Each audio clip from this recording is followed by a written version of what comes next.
চলে আসলো বন্যা, আমরা ফিরে তাকালাম না কোনো দিকে, সবার আগে চলে গেলাম সেখানে।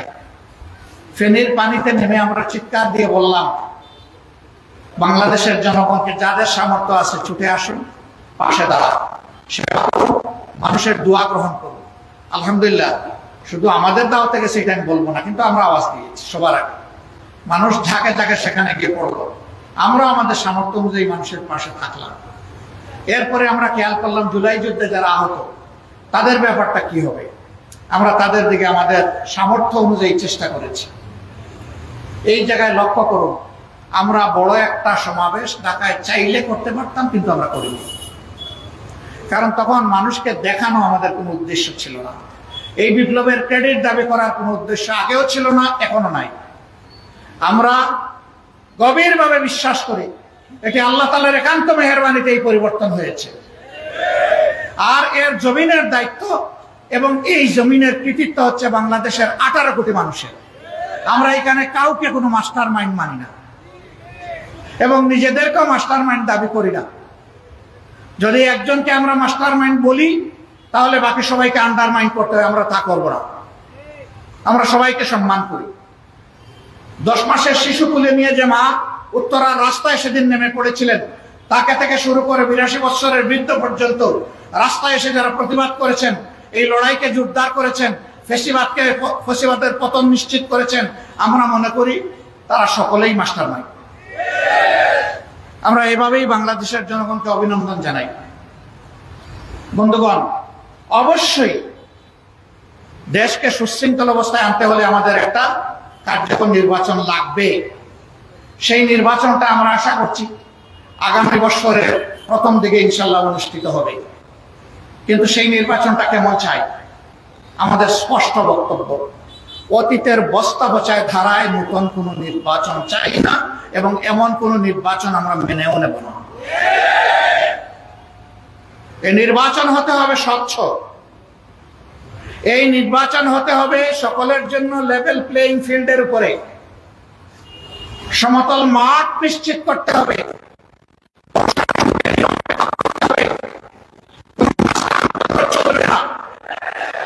কালো টাকার খেলা মানব না, এগুলা নিশ্চিত করে আগামী বছরের প্রথম অংশে নির্বাচন দিতে হবে। নির্বাচন বিলম্বিত হলে কিছু জটিলতা সৃষ্টি হবে, আমাদের আছে, কিন্তু আমরা কোনো প্রিমেচিওর ডেলিভারি চাচ্ছি না। বাচ্চা 10 মাস 10 দিনে যে বাচ্চা জন্ম নেয়, সেই বাচ্চা স্বাভাবিকভাবেই সুস্থ সবল থাকে।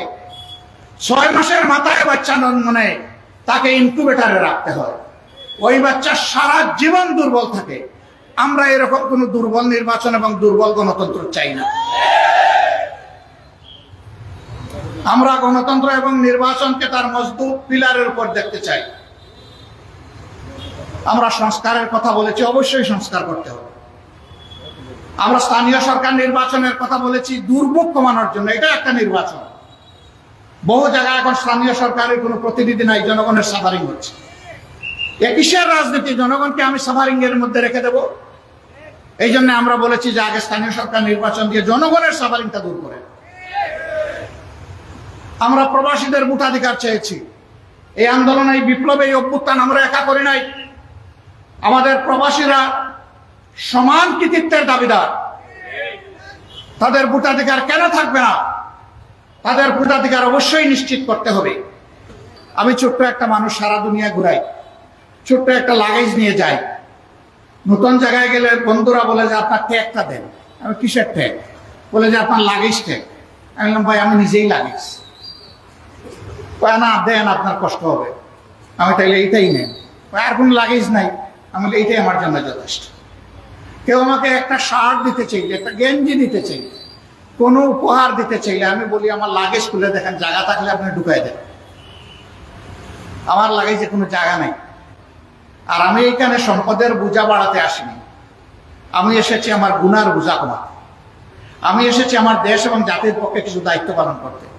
মেহরবানি করে এটা যারা পছন্দ করে তাদেরকে দিবেন, আমি এটার উপযুক্ত লোক নই। আমাদের এই প্রবাসীরা রাজনৈতিক নেতাদেরকে ওই সমস্ত দেশে গেলে কি পরিমাণ ভালোবাসে, এই রাজনৈতিক নেতারা যদি একবার বিবেক দিয়ে চিন্তা করতেন, তাহলে তাদের এত বিড়ম্বনা পোহানোর কোন প্রশ্নই উঠত না। বন্ধুরা, আমরা আপনাদেরকে জানাই দিচ্ছি, আছি এই দাবির পক্ষে আমরা মজবুত ভাবে আছি, এবং ইনশাআল্লাহ এই দাবি আপনাদের পক্ষে আমরা আদায় করে ছাড়বো ইনশাআল্লাহ। সম্মানিত ভাইরা, একটা দেশ, খুব বড় কিছু চাহিদা আমাদের নাই। আমাদের চাহিদা হচ্ছে সমাজের সকল মানুষ ন্যায় বিচার পাবে। আমাদের চাহিদা হচ্ছে সমাজে বৈষম্য থাকবে না। আমাদের চাহিদা হচ্ছে দুর্নীতির কোনো রেশও থাকতে দেওয়া হবে না, এমন একটা সমাজ আমরা চাই। ড্রেনের পানি দিয়ে 10 বার হাত পা ধুইলে নিয়ম মাফিক উযু হবে কেন? কারণ ড্রেনের পানি অপবিত্র। এই মানবিক দুর্নীতিমুক্ত ইনসাফ ভিত্তিক দেশ কেবল তারাই করতে পারবে যারা নিজেরা এর উপরে চর্চা করে। আমরা ওয়াদাবদ্ধ, আমরা সেইভাবেই আমাদের জনশক্তিকে গড়ে তুলেছি এবং আগামী ইনশাল্লাহ এইভাবেই আমরা দেশ করতে চাই। দেশের মানুষ আমাদের উপর আস্থা রাখলে আমরা তাদের আস্থার প্রতিদান জীবনের সব কিছুর বিনিময়ে দেওয়ার চেষ্টা করবো ইনশাআল্লাহ। আসসালামু আলাইকুম রহমতুল্লাহ। সুপ্রিয় দর্শক, 19 জুলাই জামাতে ইসলামের মহাসমাবেশে অসুস্থ হওয়ার কারণে আমিরে জামাত যে কথাগুলো বলতে পারেননি, সেই কথাগুলোই বললেন গতকাল সিলেটের বিয়ানীবাজার সুধী সমাবেশের অনুষ্ঠানে। তো দর্শক, সেই ভিডিওটা আপনাদের দেখাবো। আপনারা ভিডিওর শুরুতে সামান্য অংশ শুনলেন। তো সেই ভিডিও দেখানোর আগে আপনাদের কয়েকটা নিউজ দিতে চাই। সেটা হলো যে জামাতে ইসলামের আমির হলে একটা দায়িত্বশীলের কতটা প্রোগ্রাম করতে হয় আপনারা জানলে অবাক হয়ে যাবেন। আপনারা জানেন যে 19 তারিখে আমির জামাত অসুস্থ হয়েছেন। এরপর মাইলস্টোন স্কুল অ্যান্ড কলেজের সেই দুর্ঘটনা। 22 তারিখে আমির জামাত কতগুলো প্রোগ্রাম করেছে আমি নিউজ থেকে একটু আপনাদের পড়ে শোনাই। 19 জুলাই জাতীয় মহাসমাবেশে যাওয়ার সময় গরমে স্ট্রোক করে মারা যান পাবনার ঈশ্বরদীর মোস্তাফিজুর রহমান কলম বিশ্বাস। 22 জুলাই পাবনার ঈশ্বরদীতে মরহুম মোস্তাফিজুর রহমান কলম বিশ্বাসের পরিবারের সদস্যদের সাথে সাক্ষাৎ ও ঈশ্বরদী উপজেলা জামাতের দোয়া মাহফিলে অংশগ্রহণ করেন আমির জামাত ডাক্তার শফিকুর রহমান এবং এর সাথে কেন্দ্রীয় এবং জেলা উপজেলা জামাতের নেতৃবৃন্দ উপস্থিত ছিলেন। 22 তারিখে আপনারা মনে রাখেন। এরপর দেখেন, 19 জুলাই জাতীয় সমাবেশে অংশগ্রহণকালে আল্লাহর ডাকে সাড়া দেন মরহুম শাহ আলম মিয়া। মরহুম শাহ আলম মিয়ার কবর জিয়ারত ও পরিবারের সাথে সৌজন্য সাক্ষাৎ করেন জননেতা ডক্টর শফিকুর রহমান। সময় বিকাল 3 ঘটিকায়, স্থান মোমিনপুর হাই স্কুল মাঠ। তো দেখেন 22 তারিখে আবার ঈশ্বরদী থেকে রংপুরে। এরপর আমিরে জামাত খুলনায় গিয়েছেন, তারপরে বগুড়া মময়নে এসেছেন, মানে কতগুলো প্রোগ্রাম। এরপরে সিলেটের প্রোগ্রাম। তাহলে দেখেন একজন অসুস্থ মানুষ, বৃদ্ধ মানুষ, জামাতের আমির, তারপরে কিন্তু তিনি থেমে নেই, একের পর এক প্রোগ্রাম করে গেছে। একদিনের মধ্যে কতগুলো প্রোগ্রাম আপনারা দেখলেন। তো প্রিয় দর্শক, আমিরে জামাত জাতীয় সমাবেশে যে কথাগুলো বলতে পারেনি অসুস্থ হওয়ার কারণে, সেই ভিডিওটা এখন আপনাদের দেখাবো। আপনাদের প্রতি অনুরোধ থাকবে আপনারা পুরো ভিডিওটা দেখবেন এবং এই ভিডিও সম্পর্কে সুন্দর একটা মতামত দিয়ে যাবেন। তো চলুন ভিডিওটা দেখে আসি। আসসালামু আলাইকুম রাহমাতুল্লাহ। প্রথমটা শ্বশুর বাড়ির সালাম, দ্বিতীয়টা আমার নৈতিক দায়িত্বের সালাম। শুকর আল্লাহ তাআলা, আজকের এই সমাবেশে তিনি আমাকে তৌফিক দিয়েছেন আপনাদের সামনে হাজির হওয়ার জন্য। বাংলাদেশ জামাত ইসলামী বিয়ানীবাজার উপজেলা শাখার উদ্যোগে আয়োজিত আজকের এই জনশক্তি এবং সুধী সমাবেশের সম্মানিত সভাপতি, আমার সামনে উপস্থিত আমার কলিজার টুকরা প্রিয় সহকর্মী এবং সুধীবৃন্দ, জাতির বিবেক, সাংবাদিকবৃন্দ, প্রিয় বিয়ানীবাজারবাসী, আল্লাহ তাবারক ওয়া তাআলার অগণিত শুকরিয়া যে আল্লাহ রাব্বুল আলামিন বাংলাদেশের মতো একটি দেশ আমাদেরকে দান করেছেন। আলহামদুলিল্লাহ, বিপুল সম্ভাবনার একটি দেশ, বিপুল সংখ্যক জনগণের একটা দেশ, যেই দেশে বয়োবৃদ্ধ লোকের চাইতে যুবতীদের সংখ্যা বেশি। এরকম ডাইনামিক পটেনশিয়াল ম্যান পাওয়ার বিশ্বের অনেক উন্নত দেশেও নেই। সম্প্রতি বিশ্বের দুইটি গুরুত্বপূর্ণ জায়গা আমার সফর করার সুযোগ হয়েছে। এপ্রিলে গিয়েছিলাম ইউরোপের রাজধানী বেলজিয়ামের ব্রাসেলস। ইউরোপিয়ান কমিশন এবং ইউরোপিয়ান ইউনিয়নের যারা দায়িত্বশীল ব্যক্তিবর্গ তাদের সাথে আমাদের বসার সুযোগ হয়েছে। কোনো কোনো দেশে তাদের 42%-এর চাইতে বেশি জনশক্তি রয়েছেন যাদের বয়স 70 বছরের ঊর্ধ্বে। আলহামদুলিল্লাহ আমাদের দেশে 35 বছরের নিচে যাদের বয়স তাদের সংখ্যাটা প্রায় এরকম। আল্লাহু আকবার। এরাই ক্রিয়েটিভ, এরাই একটা সমাজকে কিছু গড়ে দিতে পারে। এদের উপরে নির্ভর করে যুগে যুগে সকল সমাজে পরিবর্তন এসেছে। এটা বিশাল একটা শক্তি আমাদের দেশের। আমাদের মাটির নিচে আল্লাহ সম্পদ দিয়েছেন, মাটির উপরে সম্পদ দিয়েছেন। আমাদের পানির জলসীমার ভিতরে সমুদ্রে নদীতে আল্লাহ সম্পদ দিয়েছেন, সমুদ্রের তলায় আল্লাহ সম্পদ দিয়েছে। কিন্তু এত সম্পদ থাকা সত্ত্বেও আমরা কেন আমাদের স্বপ্নের বাংলাদেশটা করতে পারলাম না? কেন একটা ইনসাফ ভিত্তিক সমাজ গত 54 বছরে আমরা পেলাম না? উত্তর একটাই, একটা সম্পদের অভাবের কারণে আমরা এটা পারিনি। এটি হচ্ছে চারিত্রিক সম্পদের অভাব। এই চারিত্রিক সম্পদের অভাবের কারণেই আমরা দেশ গড়তে পারিনি। যারাই যখন দেশের দায়িত্বে গিয়েছেন দেশ পরিচালনার জন্য, তারা প্রথমে চিন্তা করেছেন আমার সুবিধাটা কোথায়, এরপরে চিন্তা করেছেন আমার দলের সুবিধা কোথায়। এই দুই সুবিধা মিলে উঠছেন। এরপরে জনগণের দিকে আসলেই ভালো করে ফিরে তাকানোর তারা সময় পান না। এই প্রত্যেকটা মানুষ বড় ভাগ্যবান ভাই, আমি তার ব্যতিক্রম। সবার নিজের বাড়ির চাইতে শ্বশুর বাড়ি ধনী, তবে ইলেকশনের আগে নয়, বিজয়ী হওয়ার আগে নয়। বিজয়ী হওয়ার আগে হয়তো বা গরিব অথবা সমকক্ষ, কিন্তু বিজয়ী হয়ে গেলে এই শ্বশুর বাড়ির বাড়তে থাকে। তার কারণ মনে মনে ভয় পায়, আমার অ্যাকাউন্টে যদি টাকা ঢুকে দুদক হয়তো আমার ঘরে একদিন চলে আসে। কিন্তু যদি শ্বশুর শাশুড়ি শালা শালীর নামে পোস্টিং হয়ে যায়, শালার বোন নামে যদি জমা থাকে, তাইলে আশা করি দুদক সেখানে পৌঁছবে। তারা দুদককে ভয় করে। এই জায়গায় যদি তারা আল্লাহ তাআলাকে ভয় করতো, তাইলে জনগণের সম্পদে তারা হাত দিতে পারতেন না।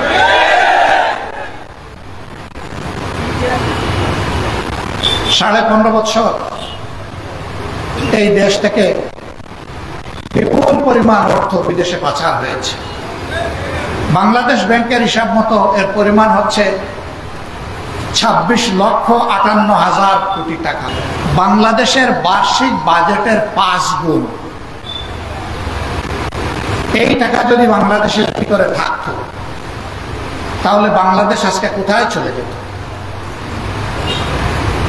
এ মাসেই গিয়েছি চীন সফরে, এপ্রিলে গিয়েছিলাম ইউরোপে।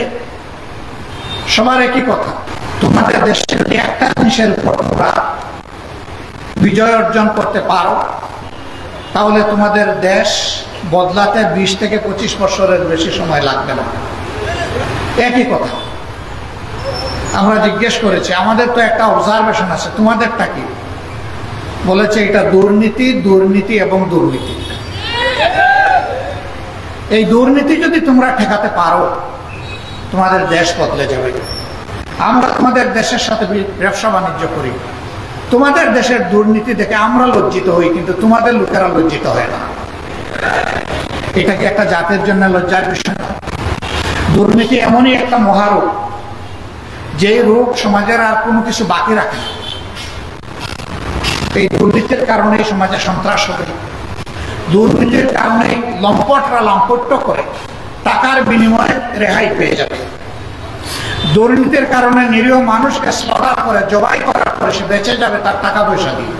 এই দুর্নীতির বহু রূপ আছে। মানুষ মনে করে শুধুমাত্র ঘুষ আর চাঁদা এই দুইটাতেই বোধহয় দুর্নীতি, না। অবশ্যই এই দুইটা বড় মাত্রার দুর্নীতি, কিন্তু এর বাইরে আরেকটা বড় দুর্নীতি আছে, এটা হচ্ছে বুদ্ধিভিত্তিক দুর্নীতি। বুদ্ধি দিয়ে জনগণকে ঠকিয়ে, জনগণকে ঠেকিয়ে নিজের কপাল গড়ার বুদ্ধি, এটা তারাই করতে পারে সত্যিকার অর্থে দেশ এবং জনগণের প্রতি যাদের দায়বদ্ধতা নাই, ভালোবাসা নাই, মায়া নাই। তারা কারা? তারা আকাশে মেঘ দেখলে যারা দেশ থেকে পালায় যায় তারা। এই দেশ যদি তার নিজের দেশ মনে করত, জনগণের কাছে যদি দায়বদ্ধতা মনে করত, তাহলে নিশ্চয়ই তারা এই অপকর্মে জড়িত হতো না। তারা দেশ থেকে পালায় কেন? পালায় এ কারণে, যখন ক্ষমতায় থাকে তখন ধরাকে সরাগিয়ান করে, আর সব কিছুকে তার শ্বশুর বাড়ির যৌতুক মনে করে, সব কিছুকে হালাল মনে করে পেট ভরে। কিন্তু যখন ক্ষমতার মসনদ কোমরের নিচ থেকে চলে যায় তখন চোখে অন্ধকার দেখে। তখন দেশ থেকে একা পালায় না, গোষ্ঠী শুদ্ধ পালায়। বাংলাদেশ জামাত ইসলামী একটি মজলুম সংগঠন। এই সংগঠনের কোনো দায়িত্বশীল নেতা দেশ ছেড়ে পালাননি। বহু বিপদ এসেছে, চোখের সামনে ফাঁসির রশি দেখার পরেও আমাদের শ্রদ্ধেয় নেতা মীর কাসেম আলী আমেরিকা থেকে বাংলাদেশে চলে এসেছিলেন। তাকে বলা হয়েছিল don't come back to Bangladesh. তিনি বলেছিলেন কেন? বলছে যে আপনার নেতৃবৃন্দের প্রতি যা হচ্ছে আপনার প্রতি তাই হবে, কোনো ব্যতিক্রম হবে না। তিনি বলছিলেন ইনশাআল্লাহ আই উইল ফেস। আমি সত্যের উপর, সত্যের পাটাতনের উপর দাঁড়িয়ে আমি মিথ্যার প্রতিবাদ করবো ইনশাআল্লাহ। তাতে যদি আমার জীবন যায় যাবে, আমার দেশে যাবে। আমি পালিয়ে চুরের মতো বিদেশের মাটিতে থাকবো না। তিনি ফাঁসির রশিকে চোখের সামনে দেখেও চলে এসেছিলেন এবং সত্যি হাসতে হাসতে সেই ফাঁসির রশিকেও তিনি বরণ করেছেন। কেন তাহলে আমরা দেশ ছাড়ি না? কেন বিদেশ গেলেও চলে আসি ঝুঁকি নিয়ে? দুটি কারণ। নাম্বার ওয়ান, আমরা এই দেশকে, দেশের মানুষকে ভালোবাসি, সুতরাং এই মানুষ ছেড়ে আমরা কোথাও গিয়ে শান্তি পাই না। নাম্বার টু, আমরা যেহেতু চুরি চামারি করি না, এই জন্য আমাদের লোকদের কোনো বেগম ভাড়া নাই, থাকবে কোথায়? এই জন্যেই ঠিকানা আমাদের একটাই, আলহামদুলিল্লাহ, এটা আল্লাহ তাআলার জন্ম দেওয়া বাংলাদেশ। এই বাংলাদেশকে নিয়ে আমরা গর্ব করি, এই বাংলাদেশকে নিয়েই আমরা বাঁচতে চাই। আল্লাহ তাআলার কাছে আমরা সাহায্য চাই, এদেশের আপামর জনসার সাথে আমরা যেন মর্যাদার সাথে এই বাংলাদেশে বসবাস করতে পারি। শুধু বাংলাদেশ জামাতে ইসলামী আরামে থাকলে আমরা শান্তি পাবো না, আর আরামে থাকার কোনো সুযোগও নাই। থাকতে হলে গোটা সমাজকে নিয়েই থাকতে হবে। এই জন্য আমরা পরিষ্কার বলেছি, আমরা একটা সংগঠন, সংগঠনের সহকর্মীদেরকে, এত মুসলিম সহকর্মী কি তাণ্ডব গিয়েছে আমাদের উপর যে আপনারা তার সাক্ষী। কোনো বক্তা আমার সামনেই সেই কথাগুলো বলেছেন, এই জন্য আমি এটার আর পুনরাবৃত্তি করতে যাচ্ছি না। কিন্তু 5 আগস্টের পরে আপনারা কি দেখলেন? যে বাংলাদেশ জামাতে ইসলামী তার 11 জন শীর্ষ নেতাকে হারিয়েছে, যে বাংলাদেশ জামাতে ইসলামীর প্রত্যেকটি কার্যালয়ে 3.5 বছর সিলগালা করে রাখা হয়েছিল, যেই বাংলাদেশ জামাতে ইসলামীর নিবন্ধন এবং প্রতীক কেড়ে নেওয়া হয়েছিল, যেই বাংলাদেশ জামাতে ইসলামীর শত শত কর্মীকে খুন করা হয়েছে, অসংখ্য কর্মীকে গুম করা হয়েছে, শেষ পর্যন্ত দিশাহারা হয়ে যে বাংলাদেশ জামাতে ইসলামীকে নিষিদ্ধ ঘোষণা হয়েছে, এর সাথে ইসলামী ছাত্র শিবির সহ আমাদের সকল সংগঠন। কিন্তু 5 তারিখ এই পট পরিবর্তনের পর আমরাই সবার প্রথমে জাতিকে অনুরোধ জানিয়েছিলাম, মেহরবানি করে শান্ত থাকুন, ধৈর্য ধরুন, কেউ কারো উপর কোনো প্রতিশোধ নেবেন না। গদিতে থাকা অবস্থায় ওবায়দুল কাদের আওয়ামী লীগের সাধারণ সম্পাদক সাহেব বলেছিলেন তার দলের লোকদেরকে যে কোনো মূল্যে গদি টিকিয়ে রাখতে হবে। যদি গদি চলে যায়, প্রথম 2 দিনে, চলে যাওয়ার প্রথম 2 দিনে 5 লক্ষ আওয়ামী সন্তানকে হত্যা করা হবে। আলহামদুলিল্লাহ, এ ধরনের বিপ্লব, পরিবর্তন, অভ্যুত্থান যতগুলা দেশ দেখেছে তারা রক্তের স্রোত এবং বন্যা দেখেছে, কিন্তু বাংলাদেশে তা হয়নি। আলহামদুলিল্লাহ, বাংলাদেশের মানুষ আমাদের অনুরোধ রক্ষা করেছে। এর পাশাপাশি শুধু অনুরোধে কথায় চিড়া ভিজে না, পানিও তোমার দুধ দিতে হয়। আমরা সাথে সাথে আমাদের সহকর্মীদেরকে বলেছি, যাও, চলে যাও, সকল ধর্মের, মুসলমানদের মসজিদ, হিন্দুদের মন্দির, খ্রিস্টানদের গির্জা এবং বৌদ্ধদের মঠ, এই সবগুলো শক্ত পাহারা বসাও, লাঠি হাতে দাঁড়িয়ে থাকো, কোনো দুর্বৃত্ত যাতে গিয়ে সেখানে কোনো আঘাত করতে না পারে। আমরা বলেছিলাম এরকম পরিবর্তন হলে দেখা যায় যাদেরকে বলা হয় মাইনরিটি, আমরা মাইনরিটি বলি না, সংখ্যালঘু বলি না, বিভিন্ন ধর্মের লোকদের উপর অত্যাচার হয়, জুলুম হয়, আমরা বলেছিলাম তাদের শুধু ধর্মীয় উপাসনা নয়, কোনো ব্যক্তিও যদি আমাদের সাহায্য চায় তারও বাড়ি পাহারা দেবা এবং প্রয়োজনে তার সাথে রাত্রে ঘুমাবা, তাকে নিরাপত্তা দেওয়ার জন্য, আশ্বস্ত করার জন্য। একটানা 15 দিন আমাদের সহকর্মীরা সেই স্বেচ্ছাসেবকের দায়িত্ব পালন করেছে। আল্লাহ কবুল করুন। যার কারণে কারো কুমতলব থাকলেও বড় কোনো দুর্ঘটনা ঘটানোর সাহস পায় না। বাংলাদেশ বেঁচে গেছে। আমরা এই দেশের প্রত্যেকটি মানুষকে জাতি ধর্ম নির্বিশেষে ভালোবাসি, সম্মান করি, এটা তার কারণ। এরপরে বিভিন্ন ধর্মের নেতারা তাদেরকে নিয়ে বসেছে, তারা বলেছেন ইউ হ্যাভ ডান এনাফ, আপনারা আমাদের জন্য অনেক করেছেন, এখন আপনাদের ভলান্টিয়ারদেরকে বিশ্রামে নেন। আমরা তো চাইনি, তাও আপনারা এসেছেন, প্রয়োজন অনুভব করলে আমরা আপনাদের কাছে অবশ্যই যাব। আমরা কৃতজ্ঞ, আমরা আপনাদেরকে ধন্যবাদ জানাই। আমরা বলেছিলাম বক্তব্যের প্রথম অংশ ঠিক আছে, শেষটা মানলাম না, এখানে কৃতজ্ঞতার কিছু নেই, ধন্যবাদ জানানোরও কিছু নেই, এটি আমাদের নৈতিক দায়িত্ব ছিল। এই দায়িত্ব পালনে যদি আমাদের কোনো ভুল হয় আমাদেরকে ক্ষমা করবেন। তারা অনেকে কেঁদে দিয়েছে যে আমরা এতটা আপনাদের কাছে আশা করি। আমরা সরকারের সাথে এরপরে বসেছি, বলেছি তারা আমাদেরকে ক্লিয়ারেন্স দিয়েছেন, আমরা এখন ঘরে যেতে পারি, আপনারা কি বলেন? তারা একই কথা বলেছেন, হ্যাঁ আমরা দেখেছি, সরকার আপনাদের কাছে কৃতজ্ঞ। আমরা বলেছি না, এটি সরকারের দেশ নয়, এটি জনগণের দেশ, জনগণের পক্ষে জনগণ হয়ে আমরা দায়িত্ব পালন করেছি, অতএব এখানেও কৃতজ্ঞতার কিছু নেই, এটি আমাদের দায়িত্ব। সম্মানিত ভাইয়েরা, এরপরে এসেছে দুর্গাপূজা। আমরা সব জায়গায় বলে দিয়েছি, আগের মতোই যাও, তাদেরকে আশ্বস্ত করো, পাশে থাকো এবং শক্তি যোগাও, সাহস যোগাও। ইতিহাসের সবচেয়ে ভালো দুর্গাপূজার জন্য তারা শান্তির সাথে এবার করতে পারে, তারা করুক, এটা তাদের ধর্ম, আমরা তো পূজা করব, তাদেরকে তাদের কাজ করতে দাও, নিরাপদে যাতে করতে পারে। আলহামদুলিল্লাহ সেই কাজটা অত্যন্ত শান্তিপূর্ণভাবে, গাছের একটা পাতাও পড়ে নাই, বলতে হবে সেই রকম শান্তিপূর্ণভাবে এবার পালিত হয়েছে। জামাতে ইসলামী সরকার যায়নি, সরকারের অংশ নয়, একটা দায়িত্বশীল রাজনৈতিক সংগঠন, দ্বীনি সংগঠন। এই জায়গা থেকে যেটুকু আমাদের পক্ষে করণীয় সেটা আমরা করার চেষ্টা করছি।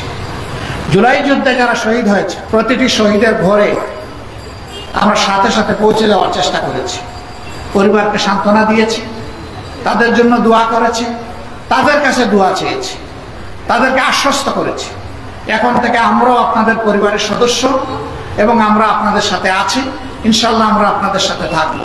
এই শহীদ জুলাই যোদ্ধাদের অনেকেই একেবারেই কেটে খাওয়া সাধারণ মানুষ ছিলেন, আপনারা দোয়া করবেন। তাদের শতাধিক পরিবারের দায়িত্ব একটা দ্বীনি সংগঠন, রাজনৈতিক সংগঠন বাংলাদেশ জামাতে ইসলামী গ্রহণ করেছে। মাসের 1 তারিখ তাদের দেওয়া অ্যাকাউন্ট অনুযায়ী তাদের অভিভাবক জীবনে বেঁচে থাকা অবস্থায় যে রুজি হতো তার চাইতে সামান্য আরো একটু যোগ করে তাদের অ্যাকাউন্টে 1 তারিখ সেটা পাঠিয়ে দেওয়া হয়। পাঠিয়ে দিয়েও আমরা বসে থাকি না, আবার ফোন করে বলবো আপনি 1 তারিখে আপনাদের হাতে পৌঁছেছে কিনা। কোন মাসে 1 তারিখে যদি দেখি আমরা আশঙ্কা, তার আগের দিন পাঠিয়ে দেওয়ার চেষ্টা করি। আমরা ধন্যবাদ জানাই আমাদের এই ভেঞ্চারে, এই আয়োজনে অনেকে এগিয়ে এসেছেন, এগিয়ে এসে বলেছেন আপনারা অনেক কিছু করছেন, এই পরিবারটা আমাকে দান করে দেন, তাদের দায়িত্ব আমি নেব। আমরা আসলেই তাদের কাছে ঋণী, আমরা খুশি মনে তাদের হাতে ছেড়ে দিয়েছি, কিন্তু ওইটারও আমরা খবর নেই যে ছেড়ে দেওয়ার পরে তারা কেমন চলছে। নারায়ণগঞ্জের সাইনবোর্ড এলাকায় সুমাইয়া নামের এক বোন, সে বারান্দায় দাঁড়িয়ে 4 তারিখ দৃশ্য দেখছিল কি হয়, ঠিক এই অবস্থায় আকাশ থেকে গুলিয়ে এসে তাকে ফুল করে, খুলে 2.5 মাসের বাচ্চা ছিল, বাচ্চা ছিটকে পড়ে গেছে, মা সাথে সাথে দুনিয়া থেকে চলে গেছে। সুমাইয়ার মেয়ে সুমাইয়া, আমি তাকে দেখে খুবই খারাপ লাগলো। আমি বললাম যে এই মেয়েটা আমাদেরকে দান করে দেন। পরিবারের সদস্যরা বললো আমরা শান্তিতে থাকবো যদি এই মেয়েকে আপনাদের কাছে দান করে দিতে পারি। আলহামদুলিল্লাহ, তারা দান করে দিল।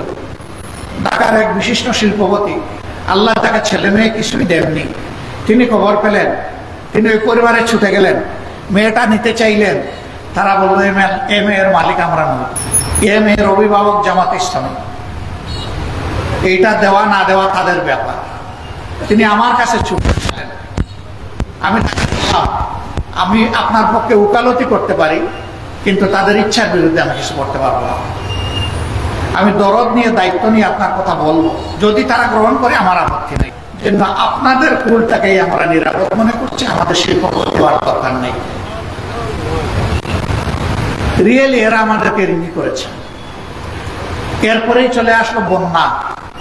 আমরা ফিরে তাকালাম না কোনো দিকে, সবার আগে চলে গেলাম সেখানে। ফেনীর পানিতে নেমে আমরা চিৎকার দিয়ে বললাম বাংলাদেশের জনগণকে যাদের সামর্থ্য আছে ছুটে আসুন, পাশে দাঁড়ান, সেবা করুন, মানুষের দোয়া গ্রহণ করুন। আলহামদুলিল্লাহ, শুধু আমাদের দাওয়া থেকে সেটা আমি বলবো না, কিন্তু আমরা আওয়াজ দিয়েছি সবার আগে। মানুষ ঝাঁকে ঝাঁকে সেখানে গিয়ে পড়লো, আমরা আমাদের সামর্থ্য অনুযায়ী মানুষের পাশে থাকলাম।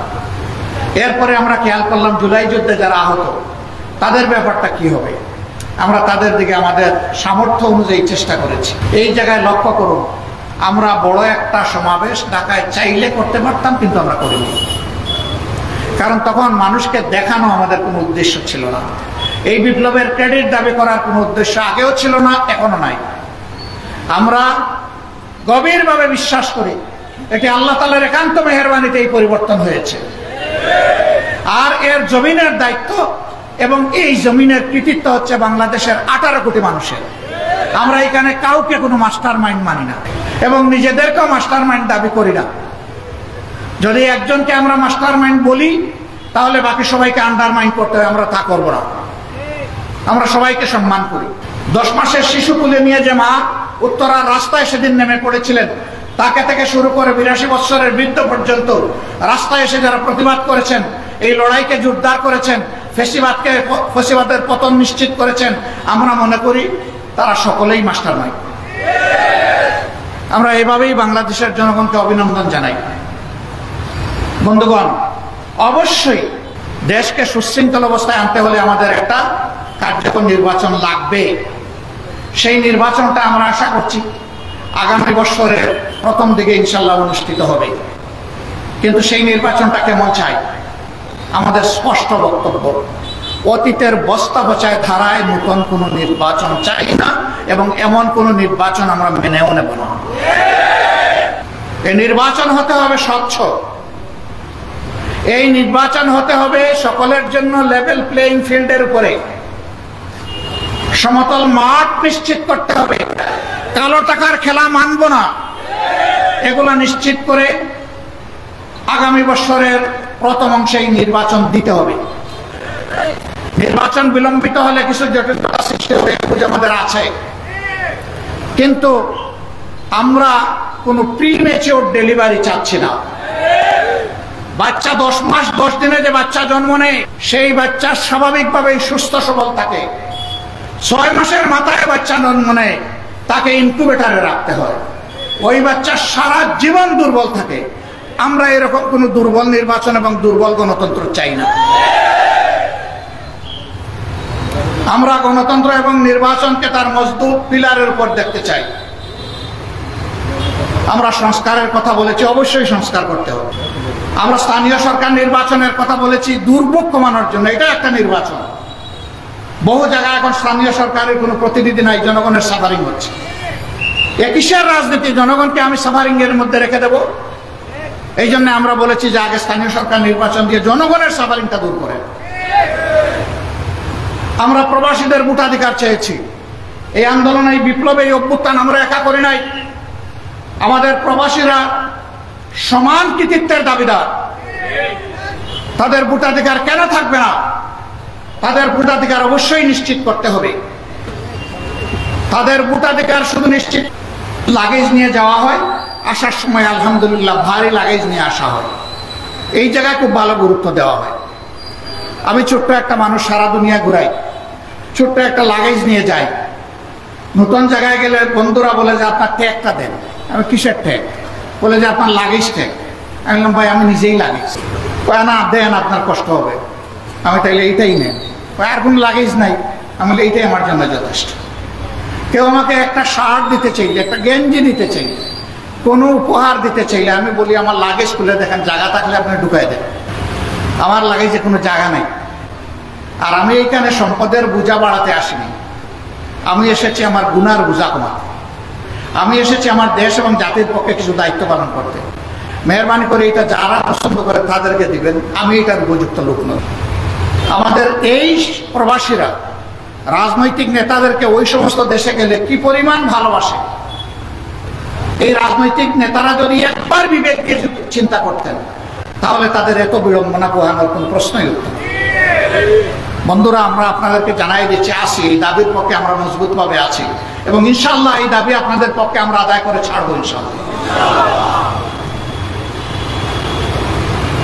সম্মানিত ভাইরা, একটা দেশ, খুব বড় কিছু চাহিদা আমাদের নাই। আমাদের চাহিদা হচ্ছে সমাজের সকল মানুষ ন্যায় বিচার পাবে। আমাদের চাহিদা হচ্ছে সমাজে বৈষম্য থাকবে না।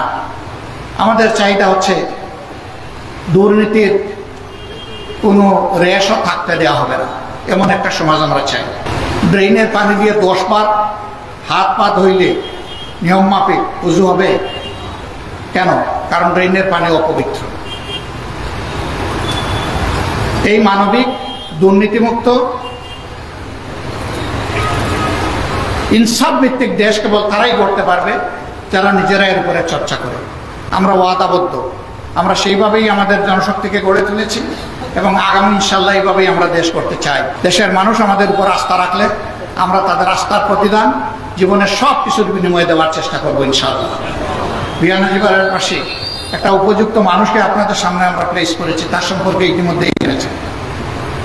আমরা আশা করব বাংলাদেশকে স্বপ্নের বাংলাদেশ হিসেবে গড়ে তোলার জন্য আপনারা সবাই তার পাশে দাঁড়াবেন ইনশাআল্লাহ।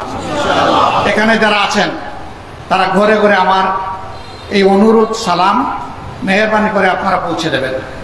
আপনাদের কাছে একটু ভালোবাসা সমর্থন চাই। আল্লাহ আমাদের সহায় হোক। আসসালামু আলাইকুম ওয়া রাহমাতুল্লাহি ওয়া বারাকাতুহু। সুপ্রিয় দর্শক, আপনারা আমিরে জামাতের পুরো বক্তব্যের ভিডিওটা দেখলেন। তো আমিরে জামাতের কথাগুলো কেমন লেগেছে তা অবশ্যই কমেন্ট করে জানিয়ে দিবেন। ভিডিওটা ভালো লাগলে শেয়ার করবেন। সকলকে ধন্যবাদ। আসসালামু আলাইকুম ওয়া রাহমাতুল্লাহ।